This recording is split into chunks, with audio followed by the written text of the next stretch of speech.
Today, Amos, our instructor, keeps us waiting. Our horses grow impatient, stamping and snorting and tossing their heads.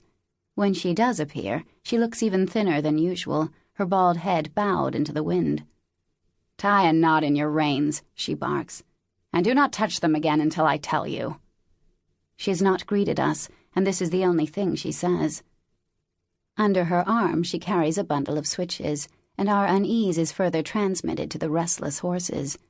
It is some years since our palms last blistered with that sudden stripe of pain, a slash from those slender wooden sticks to help us learn what we must know. We've learned not to transgress in those girlish ways anymore. As we get older, there seem to be other ways to get things wrong, and other punishments. Amos goes from rider to rider, pulling a switch from the bundle as she goes, passing each switch through our elbows so that it sits in the crooks of them and lies suspended across our backs. We must balance them thus, resting lightly in the crooks of our elbows and across our backs for the whole of this morning's instruction. For good measure, Amos tells us to remove our feet from the stirrups as well, so that our legs dangle free and we have nothing to secure us to our horses other than our balance.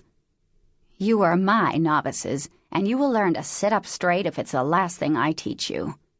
She picks up her own long whip and tells a leader to walk on. We proceed from the yard in single file. Already the dull pain above my left eye has begun. The anxiety of not knowing what will happen should my switch slip from my clenched elbows, the desperation to get it right, not to get it wrong, throbs in my skull. If we can get away with it, we exchange glances that tell each other our backs have already begun to ache. The cold has come, and the air has turned into icy gauze. In response to the chill wind under his tail, the leader's horse sidles and skitters, then lowers his head. I wonder if he will buck.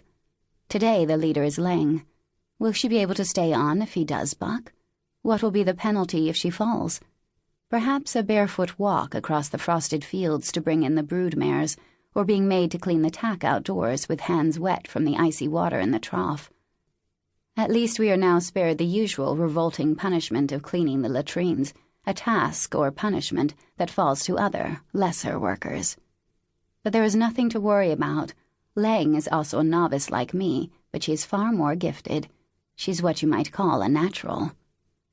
"Concentrate on your center of balance." Amos stands in the middle of the arena and pokes at the sawdust with the handle of her whip, not looking at us as we circle her. From her pocket she takes out her little tin box of tobacco and cigarette papers. With one hand still holding the whip, she uses the other hand to roll the flimsy paper and tamp the tobacco into it. Then she clamps the cigarette between her thin lips. In my mind I have her fused with tobacco. Her skin is the color of it. She smells of it. I even imagine her bones yellowed by it, and indeed her scrawny frame seems to draw its very sustenance from it. She appears never to have had hair, and her eyes are amber, like a cat's. She rarely eats, just smokes her cigarettes one after the other. Where does she get the illicit tobacco from? And the papers? And from where does she get the courage to do something so disobedient, so openly? It is a mystery, but a mystery that we would never dare question. And the little painted tin box in which she keeps her tobacco is another mystery. It is a found object from the time before, made by the old people, who are not like us. Altoids, it says on the lid. None of us knows what it means.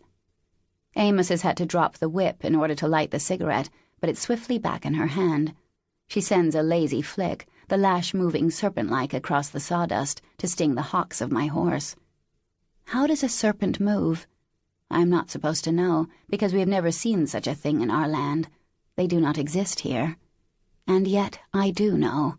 I know because I read forbidden pages, and I saw a forbidden image upon those pages. I saw the creature entwined in the branches of a tree, and I read the words, "Now the serpent was more subtle than any beast of the field, which the Lord God had made. And he said unto the woman, Yea, hath God said, Ye shall not eat of every tree of the garden?"